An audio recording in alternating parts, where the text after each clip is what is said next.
hallelujah. Thank you, Jesus. Ake nimshayile izandla uNkulunkulu kakhulu egameni lenkosi. Thank you, Jesus. Lincane ihlombeleni Umhlathuze ake nishayile uNkulunkulu izandla. Ake simshayile kakhulu umoya ongcwele ihlombe onyakeni omusha. Jesus. Bengithi ngizoza umsindo abantu beshayile uNkulunkulu izandla bethi thank you Jesus. Hallelujah.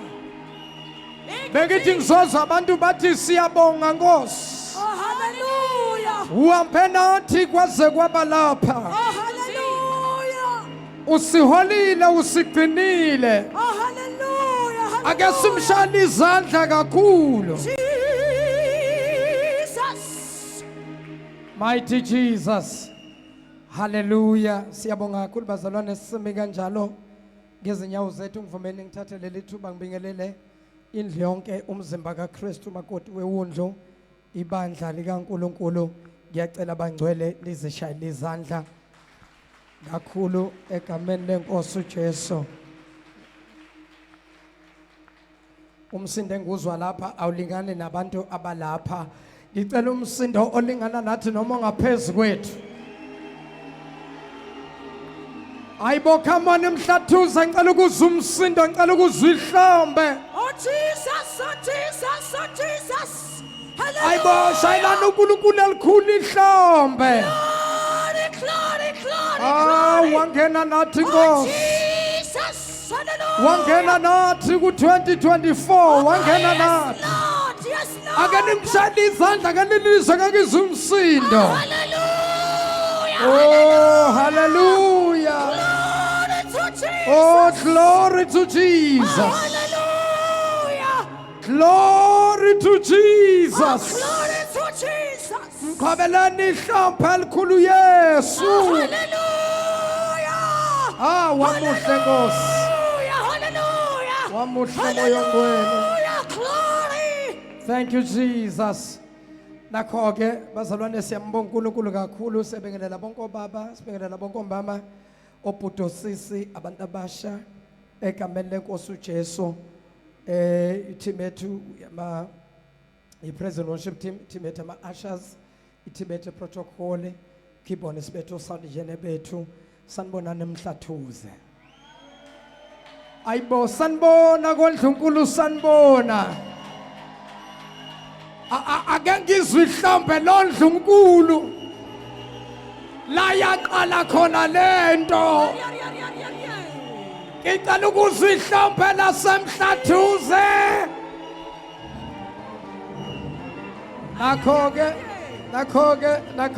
Nakho-ke. Ukhethekile sebengelela zonke inceku zenkosi, abefundisi, ngicela sibashayile izandla zonke inceku zenkosi ekhona phakathi kwethu. Program director wethu ake nimshayile izandla mfowethu. Konja kubani igama ngelikhohliwe. Angizwa Sithembela. Ya uSithembela ngicela simshayile izandla. Hayi insizwa kamoya le. Ya ihamba ngomoya. Egamshayeleni izandla siphathele kahle uhlelo. Nabo bonke abasipha ufakazi egameni lenkosi bashayeleni izandla. Bese ubingelela abantu ababili abathathu abahlanu uthi welcome back.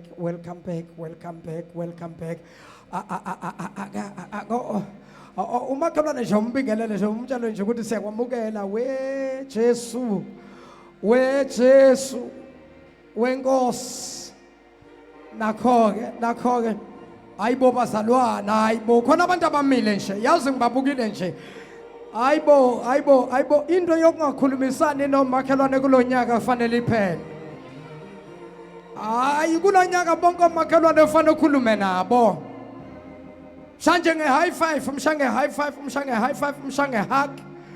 Yebo nakho-ke.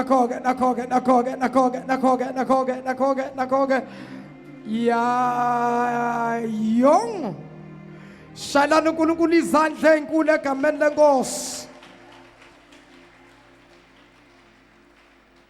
Praise the Lord. Siyabonga kakhulu bangcwele egameni lenkosi uJesu. Sibonga uNkulunkulu awubazalwane. Wamuhla uThixo. Hey.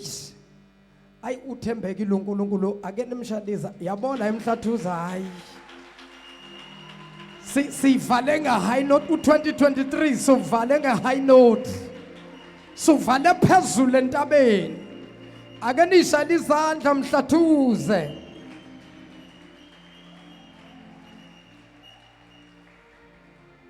singahlala phansi ebukhoneni benkosi ethu Jesu siyabonga kakhulu bangcwele uNkulunkulu anibusise nonke sibonga ukungena onyakeni omusha inkosi isithwalile bekungelula nokho 2023 ube nama challenges amaningi bazongifakazela abaningi 2023 abanye awubaphathanga kahle kunezinto nje eziyezathi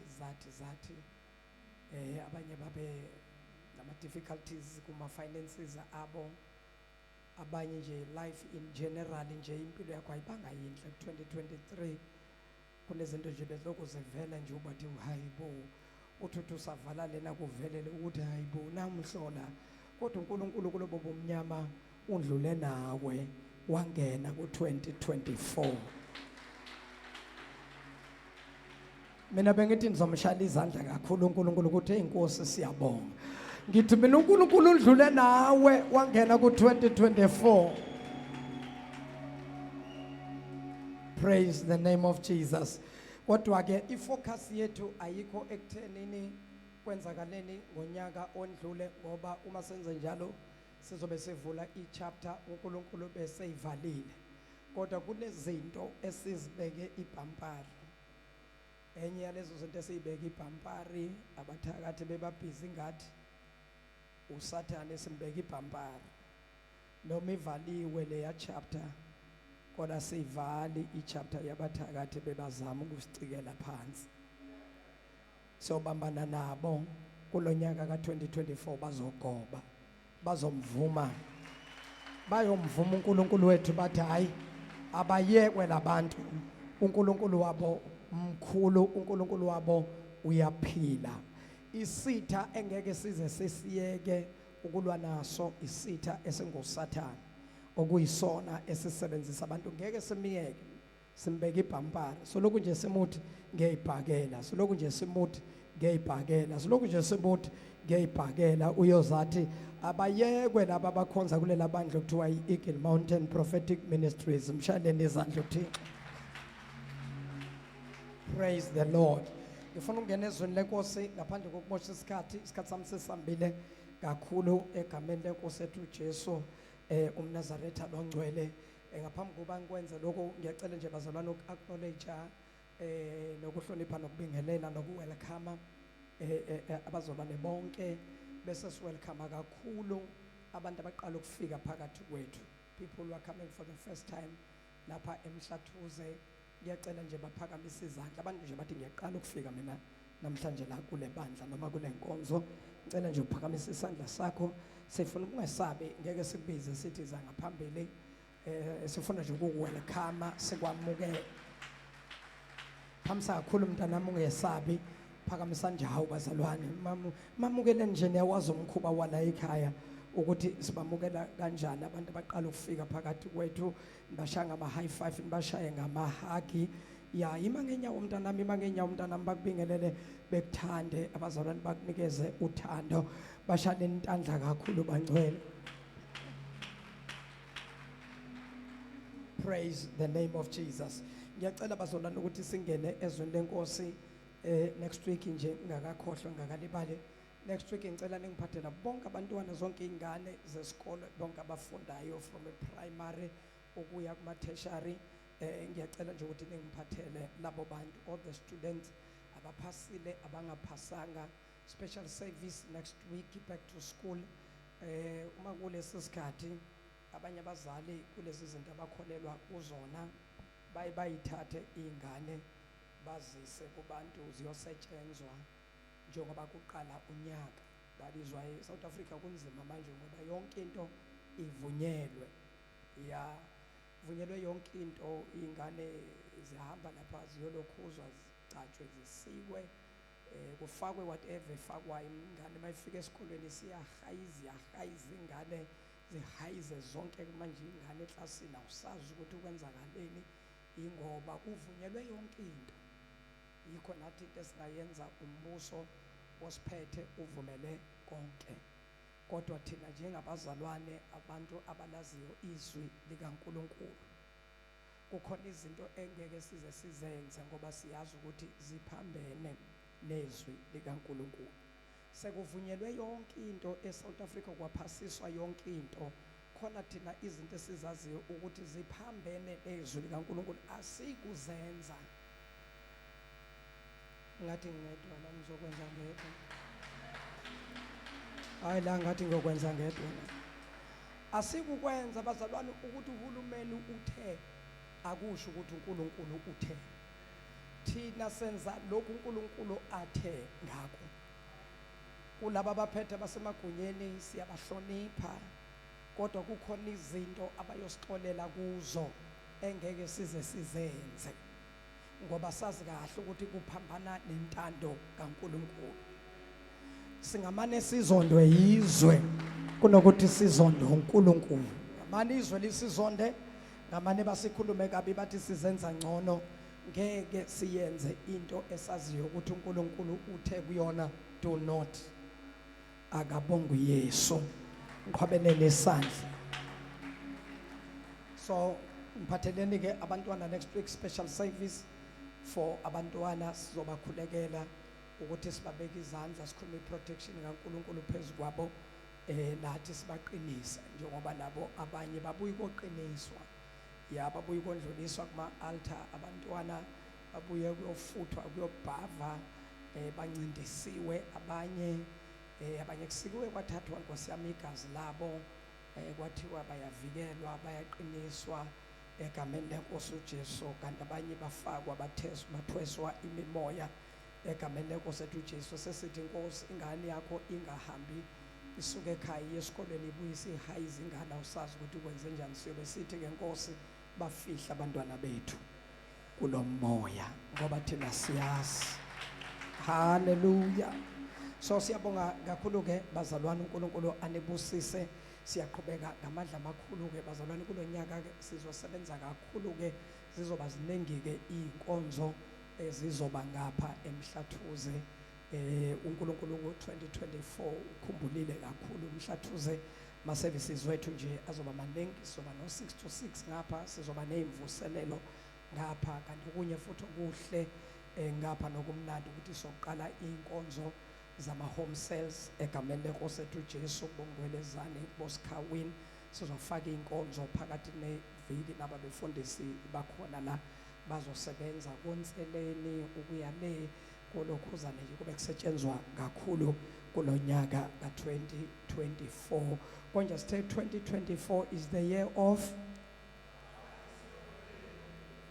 ngisacela abezwile basho kakhulu, 2024 is the year of,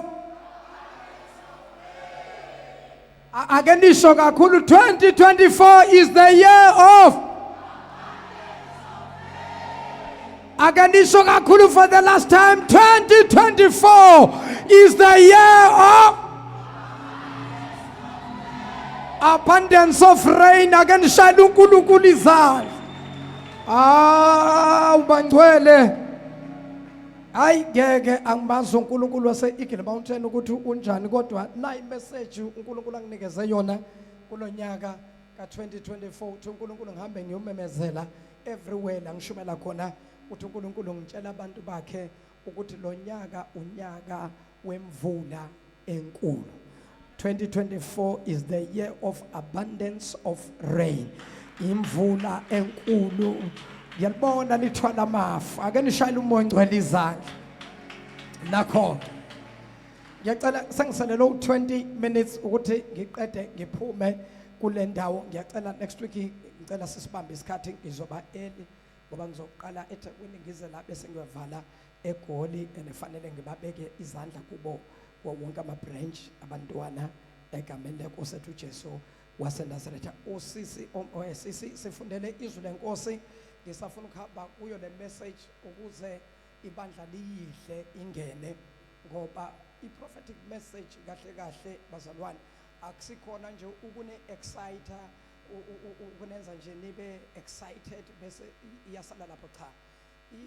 I-prophetic message iba umhlahlandlela wokuthi noma ngabe yini esiyokwenza kulonyaka ka2024 kodwa konke kuzohamba phezulu kwanayi imessage yonyaka.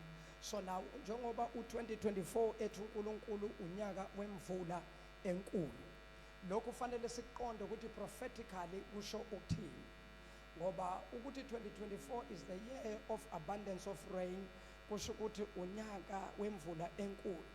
Omunye umuntu mhlamba ngaze acabange enye imvula, acabange imvula enetha ngaphandle. Ilungile nalezulu elinetha ngaphandle, kodwa kahle kahle nakho uNkulunkulu akusho. U2024 makathi uNkulunkulu is the year of abundance of rain. Ngicela ukuthi siyibuke lento spiritually ukuthi ichaza ukuthini. From kulezwi akungcono ufunde wona sisiqala bese ngichaza into ukuthi 1 Kings chapter number 18 verse number 40 to 46 bese ngiyangena ezweni lami uzosuke ngichaze nguhambele phambili. Mana lapho mntanami ufunde muqeda besohlala phansi. Ngicela abazolani ngiphe indlebe sengenzela laba abebangekho nalaba bebakhona. Sengifuna ukuthi manje lento isinke emoyeni wethu. Minyaka eminingi sikhonzile la besikhonza khona ama prophetic message bewaphuma kodwa zange sibe ne-understanding ukuthi kungani, why kuba khona i-message ezobamba unyaka wonke, ezobamba every month. Zonke intshumayelo esoyishumela ku-2024 zincike kunomlayezo wonyaka ka-2024. Ngamanye amagama lo mlayezo othi 2024 is the year of abundance of rain, umlayezo wa every month, every day. Aningizwanga ke manje, aningizwanga, nizongibamba khona manje. Funda siswami, ngicela ngiphe indlebe sincane kusami isikhathi samaye moyingcwele. Kodwa ngizosebenza kahle kulonyaka ka2024, ngizonimemezela nje ukushintsha kwezikhathi egameni lenkosi. Ngizonitshela mase ngi-arrangeile nabefundisi bami yonke into yaba sesimweni, basazoba ne-meeting nje nabefundisi bonke egameni lenkosi. Funda sisi verse number 40 to verse number 46. Incwadi yamakhosi okuqala chapter 18. Yeah. Sizoqala ukufunda ku verse 40. Yeah. U-Eliya wathi kubo, bambani abaprofeti bakaBhali. Verse number 40 lowo. Kobe Kungabaleki noyedwa kubo. bambani abaprofeti bakaBhali ngabi khona oyedwa ophunyukayo. Bababamba. Base bababamba njengalokhu uEliya ebayalele. U-Eliya wabehlisela emfudlaneni iGishoni. Now uEliya wabe seyake ngasemfudlaneni iGishoni, Wababulala khona. wayesebabulala abaprofeti bakaBhali, abaprofeti bamanga. Verse 41. Wayesethi u-Eliya ku-Ahabi, Verse number 41, wayesethi uEliya kuAhabi, khuphuka number 1 khuphuka, udle number 2 udle, uphuze number 3 uphuze. ngokuba kukhona umdumo wemvula enkulu. Isizathu sokuba ukhuphuke udle uphuze ukuthi kunomsindo omkhulu ozayo. Wayesekhuphuka u-Ahabi ukuba adle aphuze. Wayesekhuphuka ke uAhabi njengalokhu umprofeti kaNkulunkulu esilo ukuthi akakhuphuke. U-Eliya wakhuphukela esiqongweni saseKameli. uEliya noMoab, uEliya wayesekhuphukela esiqongolweni sentaba iKhameli. Wakhothamela phansi. Wathi nakafika phezulu entabeni waguqa ngamadolo, wayesekhothamela phansi. Wabeka ubuso bakhe phakathi kwamadolo akhe. Amagama wayesethatha ubuso bakhe noma ikhanda lakhe walifaka phakathi kwamadolo eguqe phansi. Umprofeti kaNkulunkulu phezulu entabeni wathi nakafika phezulu entabeni wayesegobisa ikhanda lakhe walifaka phakathi kwamadolo waseyaqala uyakhuleka waseyaqala uyathandaza wayeseqala ebiza uNkulunkulu wayeseqala ebiza imvula emva kokuba bese kuphela iminyaka emithathu izulu lingani kodwa wakhuleka umuntu kaNkulunkulu izulu lathwala amafu uEliya wathi encekwini yakhe wayesethi uEliya kwinceku yakhe khuphuka ubheke ngasolwandle yakhuphuka inceku yabheka yehla yabe seyithi kumprofethi angibone lutho baba akunalutho uEliya wabesethi phinda kuze kube kasikhombisa kwathi kuloko ka7 noma kule kwesikhombisa yasiyakhuluma inceku yathi kuEliya bheka kukhuphuka ifu olwandle lefu lincane lingangesandla somuntu wayesethi umprofethi uEliya khuphuka umtshele uAhabi ukuba abaphele izinqola zakhe wehle funa ufihlwe yimvula enkulu kwathi ngesikhashana nje lashintsha izulu hayi bobazalwana ngazi noma nikizwa kahle na kwathi ngesikhashana nje lakhunqubala izulu lento ayithathanga isikhathi eside kodwa kwathi ngesikhashana nje labe seliyashintsha izulu lathwala amafu lana imvula enkulu labe seliyana izulu lanetha imvula enkulu shabosa qatelela uAhabi wasekhona inqola washona eJezeriyeli isandla sikaThixo sasiphezu komprofethi yonke into ayayikhuluma yonke into ayayisho isandla sikaJehova sasiphezu kwaEliya wayesebopha ukhalo lwakhe wagijima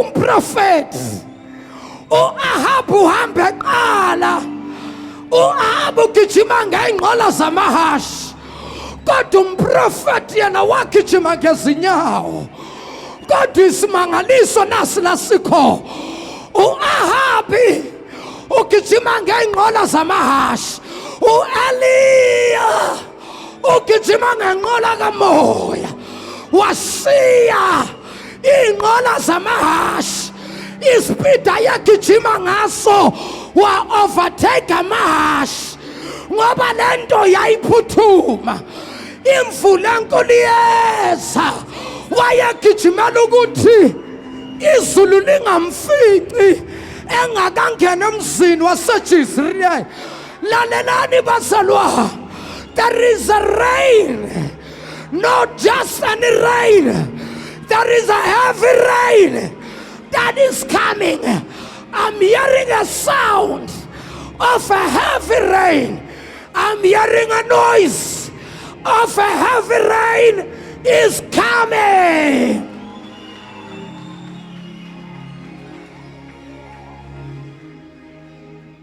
Abantu bangcwele, hey, lo mlayezo ufuna abantu abakwazi ukuzwa izinto zikaNkulunkulu ngendlebe kamoya nomlayezo ufuna abantu abakwazi ukubuka izinto zikaNkulunkulu ngeso likamoya, ngoba lento na uyibuka ngamehlo enyama, lento mawuyizwa ngamehlo noma ngezindlebe zenyama ngeke uyizwe.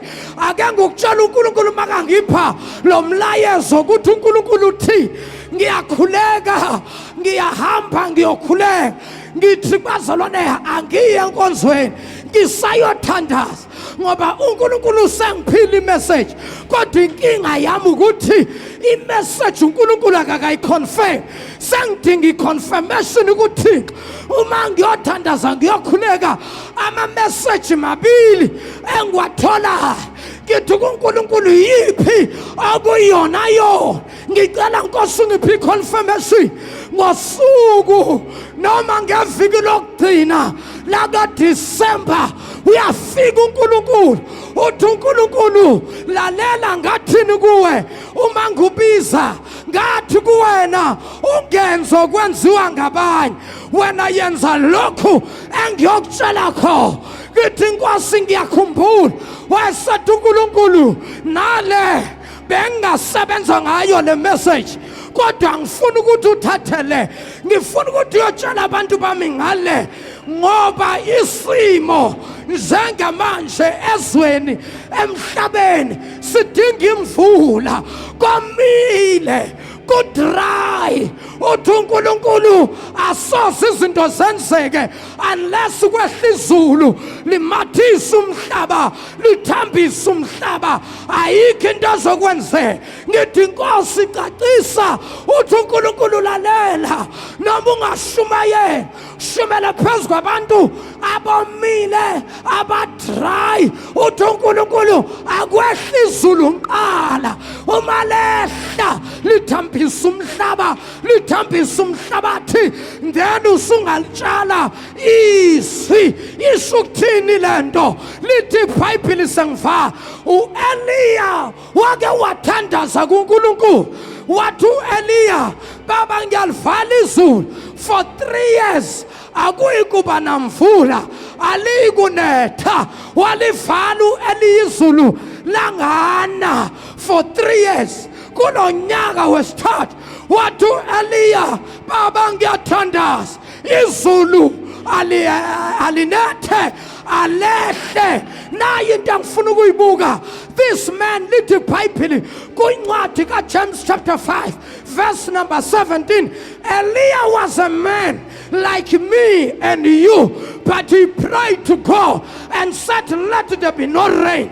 And then the rain stops, and Eliya prayed again and said, Lord, let there be rain. The Bible says there was a rain. Bangwene ngishaywa yilento okuthiwa wayengumuntu efana nami efana nawe. Jesus, hallelujah. Nyaka wesithathu wathi uEliya alehla izulu wasada alehla izulu for 3.5 years kunganazulu.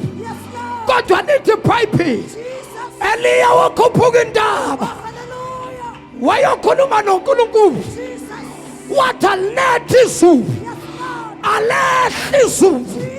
Wakhuluma noThixo watshela uAhabi ukuthi baphela ingqola kunomduma wemvula enkulu ozayo.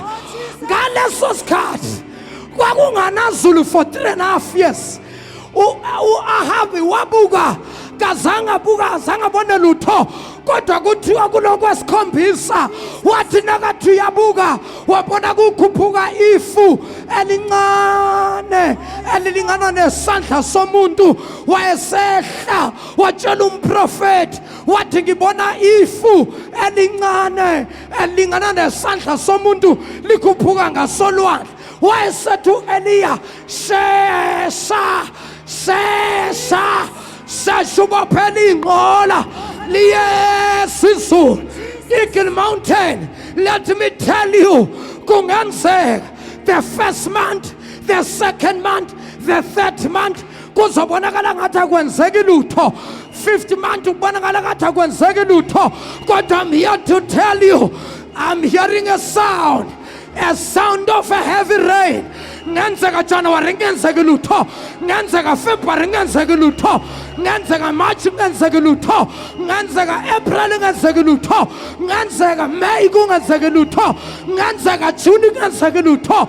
But come July, the 7th month, ushadabahosa enamando sabrokosaya.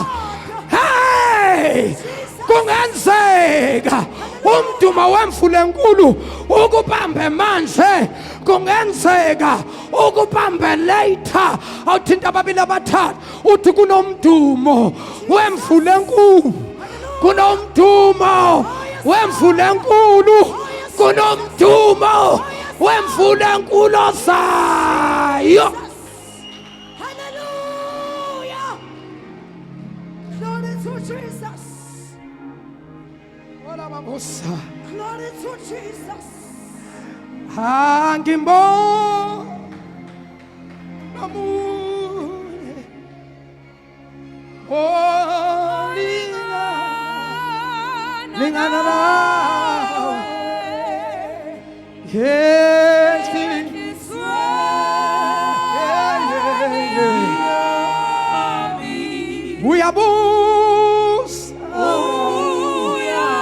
Kodwa Nkosi yami Jesu,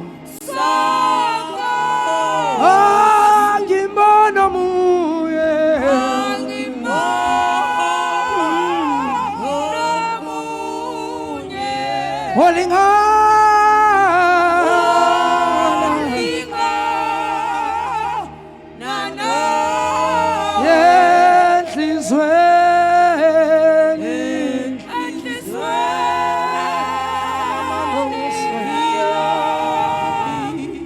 babono ya maya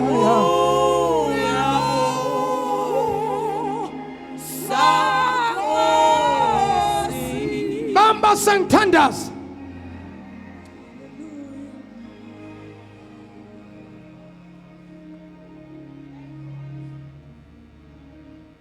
Uthi uNkulunkulu kimi, count the years starting from 2020 to 2023. Count the years. Get it 2020, 2021, 2022, 2023. Uthi uNkulunkulu, how many years? Get 3 years. Uthi uNkulunkulu, I'm repeating the same thing. During the times of Elijah, there were false prophets who were deceiving my people. My people, they have forsaken my altar. They have offered the sacrifice unto the altars of Baal. They have forsaken me. Bangishiyile abantu bami. Bathatha iminikelo bayinikela kuma altar wabonkulunkulu. Yafika indlala kusukela ngo-2020. Izwi likaNkulunkulu selisikari samabandleni. Izwi likaNkulunkulu alisenamandla emabandleni. Kuyashunyayelwa, kuyathandazwa, kodwa kushoda umoya oyingcwele. Usethi uNkulunkulu, hamba tshela abantu bami ukuthi izulu elikhulu liyeza. Yes, imvula. Yes, imvula. Yes, imvula. Yes, imvula. Yes, imvula. Yes.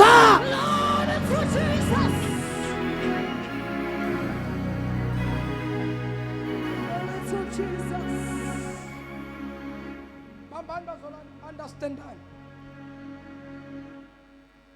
Uma uNkulunkulu engipha lo mlayezo athi ngiyotshela ibandla ukuthi libe ready ngoba kunomdumo wemvula enkulu ozayo. The words God is saying from 2020 to 2023. From 2020 to 2023, the church was moving in the wilderness. ngamanye amagama, there was no sound from heaven. Izulu belivali, izulu belinganethi.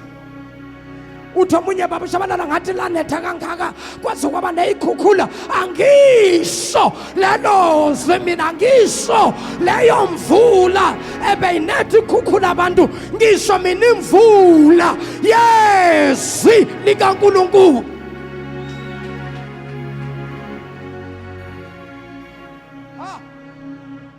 Yafika into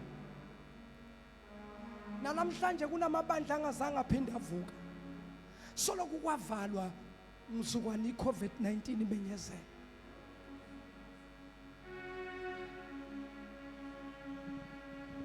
Abaprofeti bakaNkulunkulu babeyifihlile,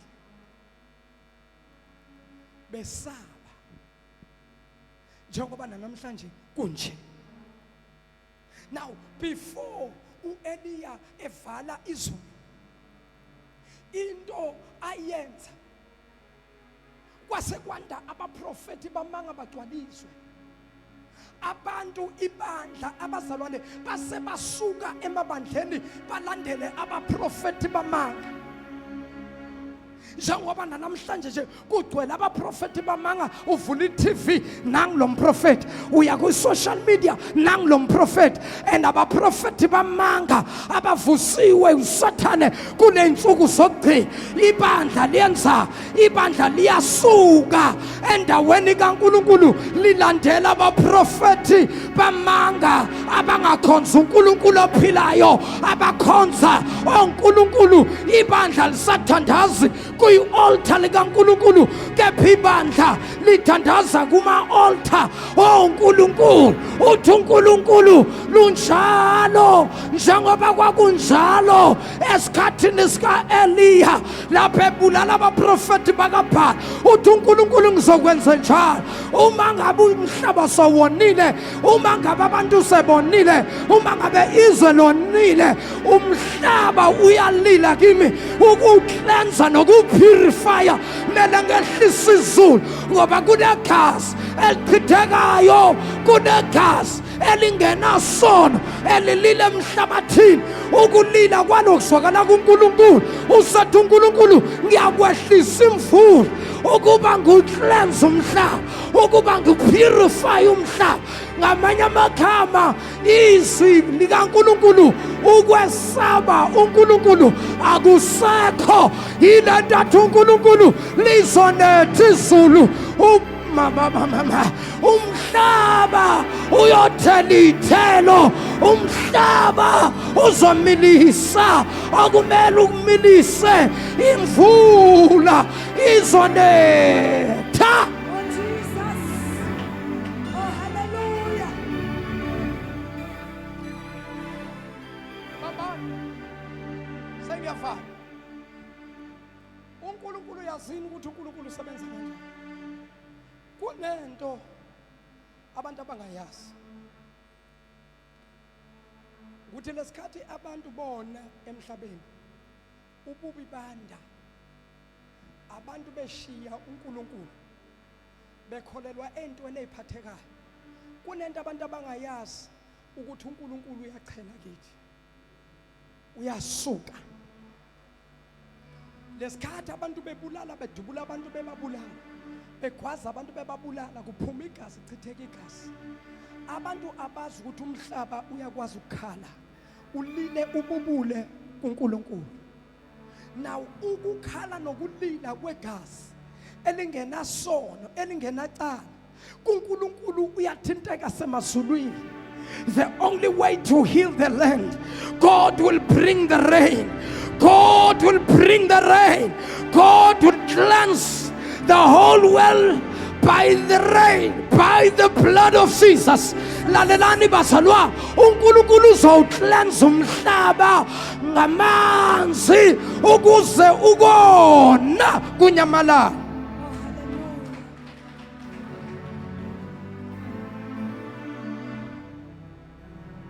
Awutshela ababili abathathu uthinta umakhelwane uthi makhe khuphuka, udle, uphuze, lo ngapha kakuso miyeke tshela lo ngapha thanda makhelwane khuphuka udle uphuze ngoba kukhona umdumo wemvula enkulu Eagle Mountain. Get ready. There is a sound of noise. There is a heavy rain that is coming. God will give us a grace of His word. A word in this place will be preached by the power, by the anointing of the Holy Ghost. We are not going to stand in this place without the Holy Spirit.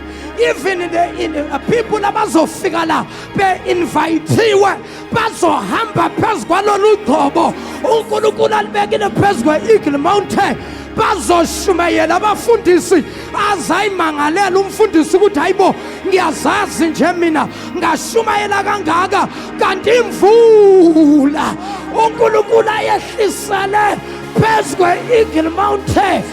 Somebody say heavy rain. Somebody say heavy rain. Somebody say heavy rain.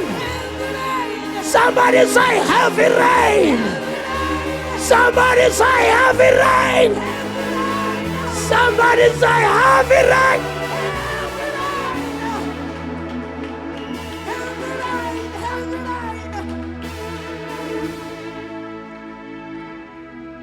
Mama, tell Ufa.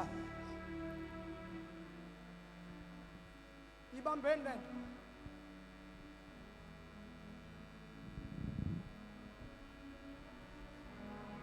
Thank you, Jesus. Lalelani. Qondani ukusebenza kukaNkulunkulu. Qondani izwi likaNkulunkulu. Uthi uNkulunkulu kimi, I can give you this message. It's going to excite my people. And I'm going to perform signs and wonders. But leave that message. Take this message. Listen, my son. From 2020, there is a lack of food in the church. I said, Lord, what kind of food? I'm not talking about the food that you eat each and every day, but I'm talking about my word. Izwi lami alikho emabandleni. Uthi uNkulunkulu abantwana bami balambile. Abanalo izwi. That is why ubona ngathi sitha sinamandla phezulu izinto ziyabashaya abathakathi bayabashaya ingoba abalondanga izwi lami enhlizweni zabo kodwa hamba ubatshele ukuba ngiyakulukhulula izwi lami bonke abayakuzwa nokuzwa bonke abayokubuka nokubuka izwi lami bayophila ngalo. Ukuthandaza bangcwele i-understanding lendlela uNkulunkulu akhuluma ngayo ukusukela ngo-2020 kuzoba u-2023 amabandla amaningi kusukela ngesikhathi se-COVID-19 kuvalwa amabandla kuvalwa iminyango yasemasontweni kwaba ukuqala kwendlala kahle kahle futhi mase siyikhuluma siyibuka kwelika moya indlala ayiqalanga ngo-2020 kodwa imanifestation yendlala iqale ngo-2020 yini imanifestation babashabalala imanifestation yinto enzeka kwelika moya yenzeke manje kodwa imanifestation kuba imiphumela yaloko kwenzeke manje kwelika moya ukuthi mhlambe kuqhamuke ngeviki elizayo noma kona kuvele ngenyanga ezayo kodwa kahle kahle kusuke ngavelanga ngenyanga ezayo kusuke kuvele namhlanje. Can I say this as I'm preaching now kunabantu already in the spirit engibabonayo ukuthi sebathole i-breakthrough. Kunabantu abakhona labangasebenzi kodwa kwelikamoya mina ngikubona sosemsebenzini uyasebenza. Kunabantu abahamba ngamatekisi la kodwa kwelikamoya ngibabona behind the wheel baya drive. Kunabantu abakhona la usahlala ekhaya kini kodwa kwelikamoya ngikubona mina uyashaluza uyakotisa. Kukhona abantu abakhona la abamabhizinisi abawakatholi umsebenzi abakatholi mathenda kodwa kwelikamoya ngibona ikhampani yakho iyakhula iyakhula iyakhula iyadlondlobala kodwa ezweni lenyama akukenzeki. But allow me to prophesy upon you. Sakwenzakele, sakwenzakele, sakwenzakele, sakwenzakele. When I keep on praying, when I keep on praying, thou shalt see the mercies of God. Thou shalt see the grace of God.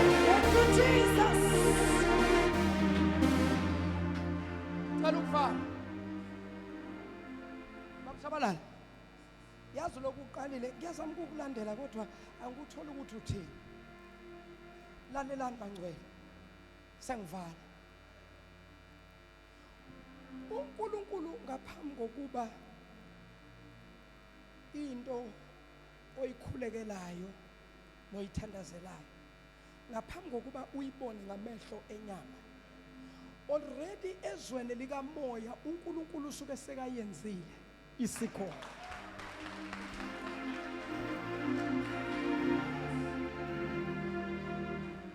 Yazi kunento engifuna ukuthi ibandla libambe bazalwane ngizongibamba ngesandla. Lalelani nizongibamba ngesandla nizothi hayi babashayela ngempela ungumprofeti kaNkulunkulu. Lalelani ngoba manje ngichaza indlela yokusebenza kaNkulunkulu. Understandani ukuthi uNkulunkulu usebenza kanjani. Before everything esiyikhulekelayo nesiyithandazelayo nesicela kuNkulunkulu ngaphambi kokuba siyibone ezweni leli thina esiphila kulo awuthandazi namhlanje bese ubona into ezweni lenyama kusasa. Ngiyazi ukuthi anengizwe, ngiyazi ukuthi anengizwe, ngiyazi ukuthi anengizwe.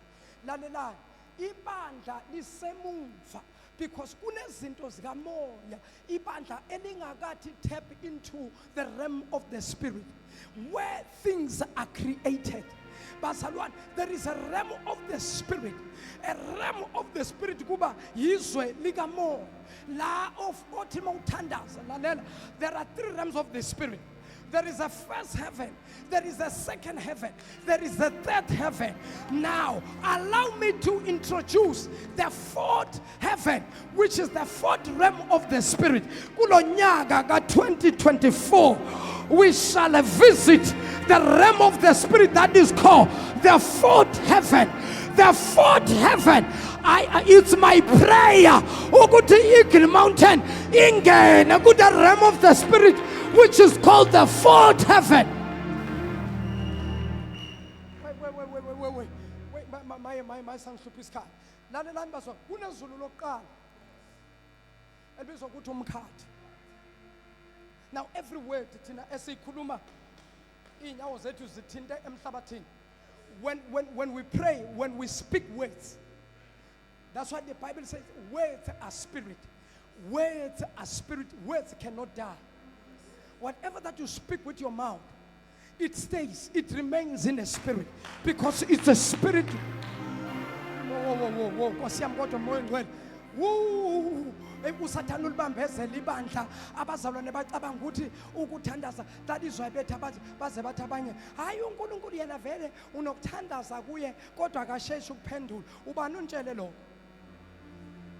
Ubani untshele lo?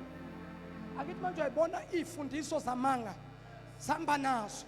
Now listen to this. There's a first heaven which is called firmament, umkhathi. There is a second heaven which is called paradise. Ama-scholars athi i-paradise lalisemhlabeni kula u-Adam no-Eve babephila khona until bewa emseni kaNkulunkulu bawa bawela esonweni. I-paradise lele lalibizwa ukuthi i-Garden of Eden, until uNkulunkulu wabakhipha wabaxosha ensimini wasebuyela the Garden of Eden ngezingilosi eyihoshe ephethe inkemba eyihoshiwe eyivutha amalanga bomlilo, until uNkulunkulu uma sebhubhisa umhlaba walisusa i-paradise emhlabeni walibeka phakathi komkhathi nezulu.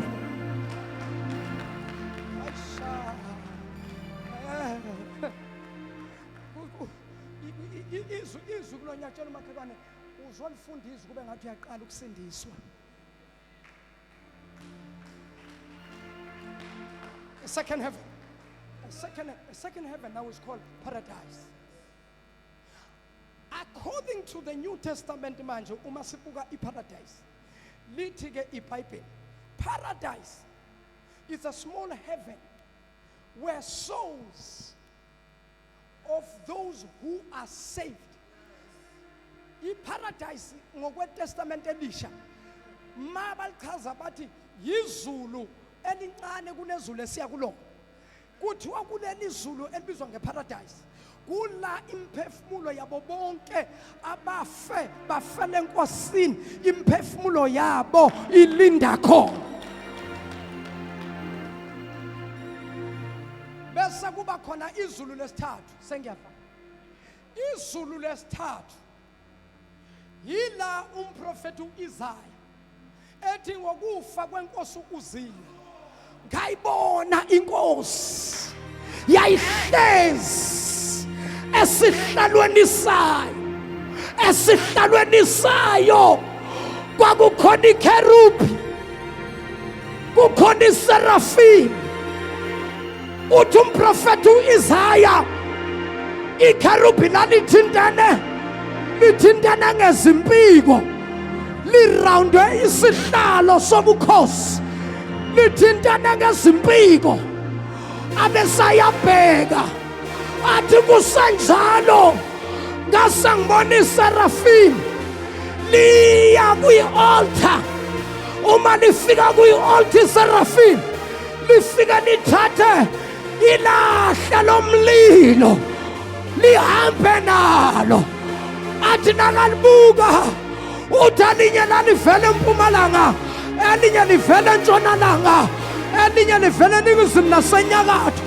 Zithi nayifika phezu kwesihlalo sikaNkulunkulu iserafina lithintana ngezimpiko, lithi nalithintana ngezimpiko bese kuphuma umsindo kuzimpiko kube ne-sound. uNkulunkulu abesoyadunyisa uthi uIsaya uma ngibuka esihlalweni sa ngabona abadala abawu-24 beguqa ngamadolo bethula imiqhele beyibeka phansi bathi ngempela ungcwele, ngempela ungcwele, ngempela ungcwele, ngempela ungcwele, ngempela ungcwele, ngempela ungcwele, ngempela ungcwele, ngempela ungcwele. Ikhama sothaphatha iyamabosaya iyanamababosa. Hey, sokatapaya.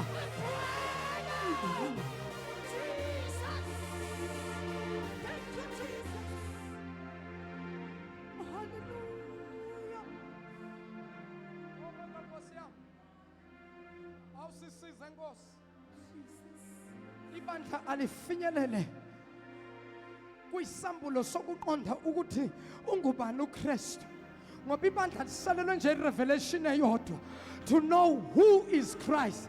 The church don't understand who is Christ.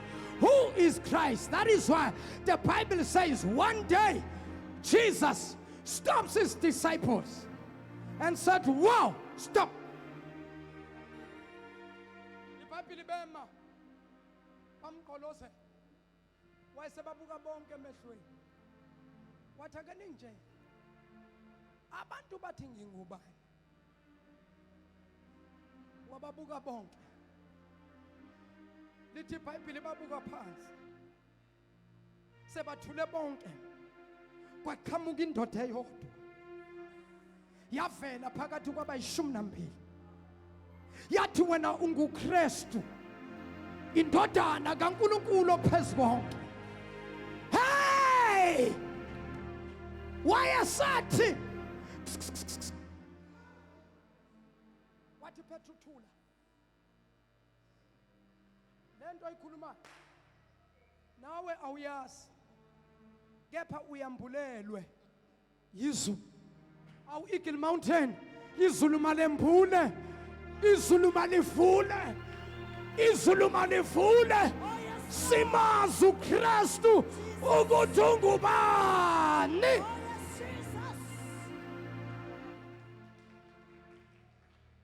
Nami mina ngiqedile ukushumayela uzothatha umningi sengiyahamba. Lalelani bazalwane, uKristu wabona amabandla kugcwele kuthe abamazi lo nkulunkulu abamkhonzayo. That is why manje khambe bafuna lezinto engathi manje zithanda zingancedisa uNkulunkulu. Manje umangala ukuthi lo nkulunkulu odala amazulu nomhlaba namhlanje usefuna ukuncediswa kanjani?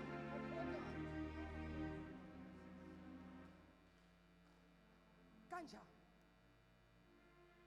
For 6 days uNkulunkulu bengadala amazulu nomhlaba nako konke phakathi kwezulu nomhlaba nakuko wonke amazulu akhona. All the planets ezinkona ngoMars ngoJupiter ngobani ba ngoba kunezinto eziphila kho. Now the question is why uNkulunkulu masesifika ku planet Earth adinga usizo? How did God create the heavens and the earth? Eyedwa without any help from man. Why now? Is it God is tired? Is it because God is tired now? God cannot do things now? No. Those are the teachings of the devil. Amen. Teachings of the false prophets. Kuba ngathi mawumzalwane ungathanda ngathi kungaba khona into ongancedisa uNkulunkulu ngayo kanti uNkulunkulu wakudala nje unje wena udinga akadingi.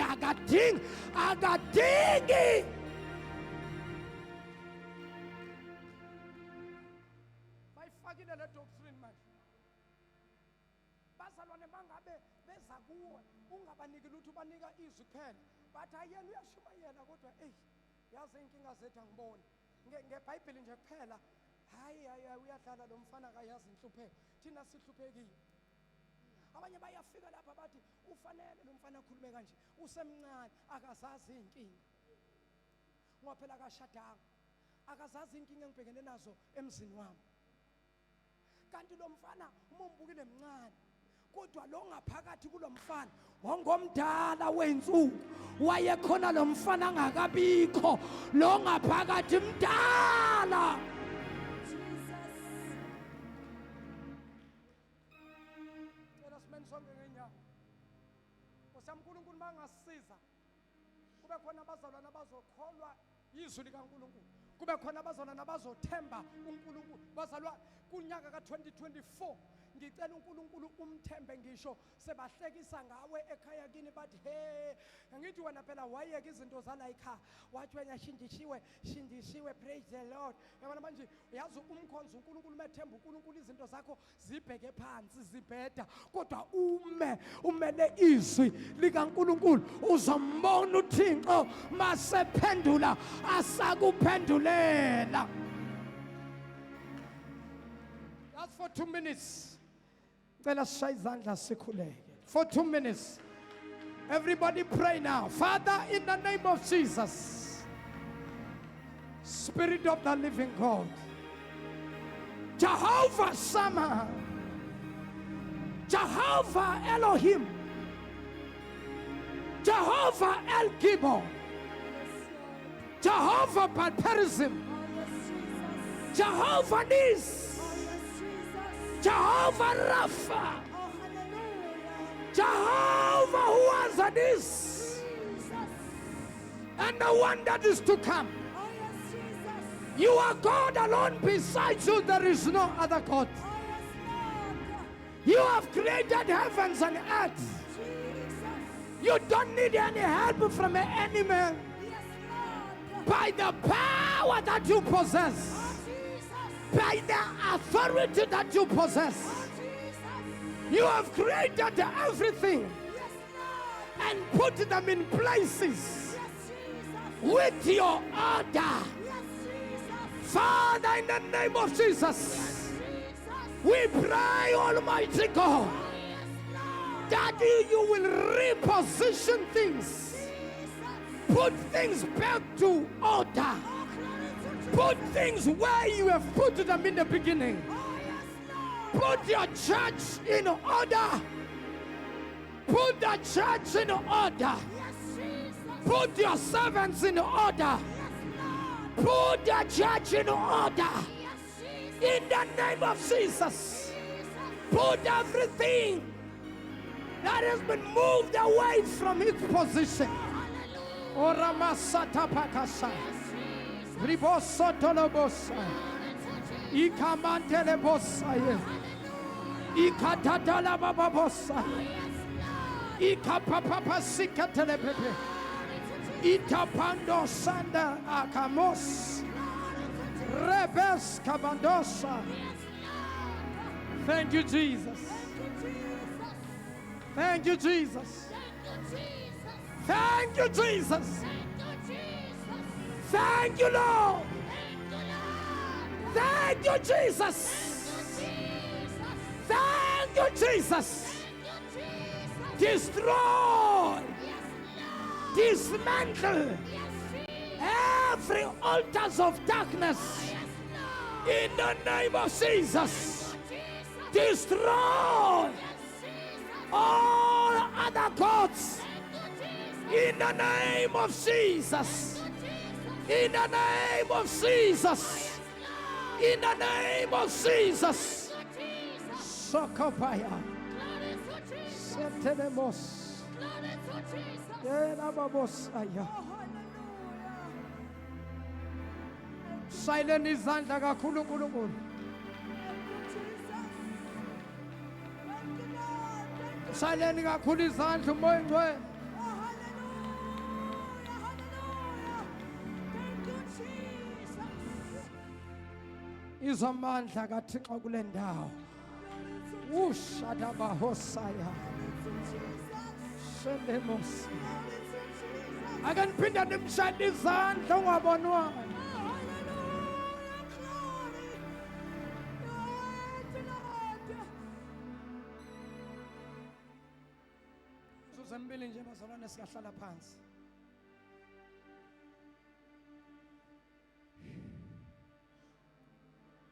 Bonke abasibukele emakhaya kuzindawo ngezindawo.